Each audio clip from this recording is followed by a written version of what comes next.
I have the industry message. Shri Randheer Singh sir, Director E-Mobility and ACC Program, NITI Aayog. Sir has been quite vocal and active in this space of EV. Sir, over to you. Thank you very much, and thank you for calling me here. So the topic is, can the EV sector be India's next growth engine? In fact, let's look at what is happening around the world. It's not only this can for India. This can is actually for the entire world. Even the countries like US is looking at it.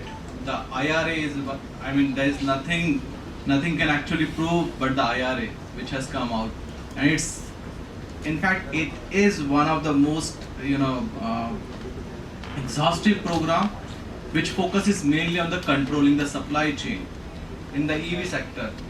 Let's decouple the EV in two important parts. One is the battery, that is the storage part, and second is the vehicle. The storage part is actually the entire energy part, which covers again one of the important aspect of today, which is the health part. That is today's World Day for Safety and Health. That means if we have to decarbonize not only the transport but the entire energy sector, the battery is supposed to be, or in fact, the high density with the low carbon emission battery manufacturing, that is considered to be the low hanging fruit with the current solutions available. We also need to understand that it's not only the ultimate solution. EVs, so to say, are one of the solutions or the low hanging fruits which are available currently. And of course, India cannot miss this bus. This is a sunrise sector, and we have missed so many things already in the past, which includes, the director ICAT said very clearly one thing, and this is something which is very important, that we shouldn't be the one wherein only the assembly happens, everything is imported, or we shouldn't become the the back office for the automotive assembly.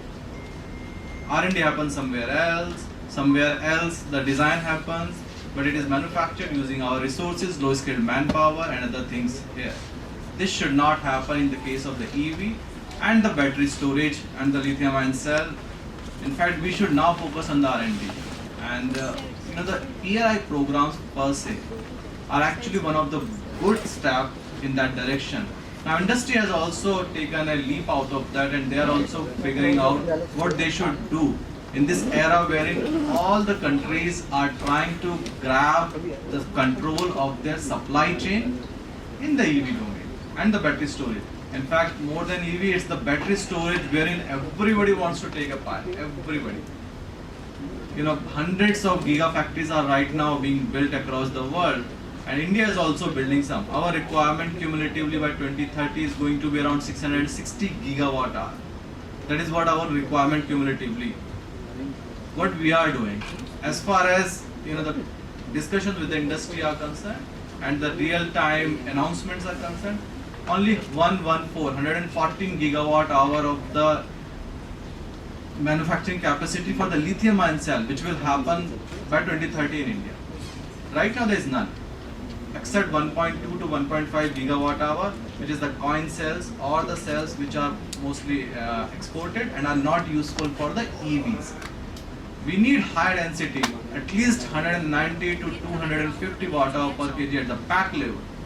Those can be utilized in the vehicles right now with the currently available chemistries, right?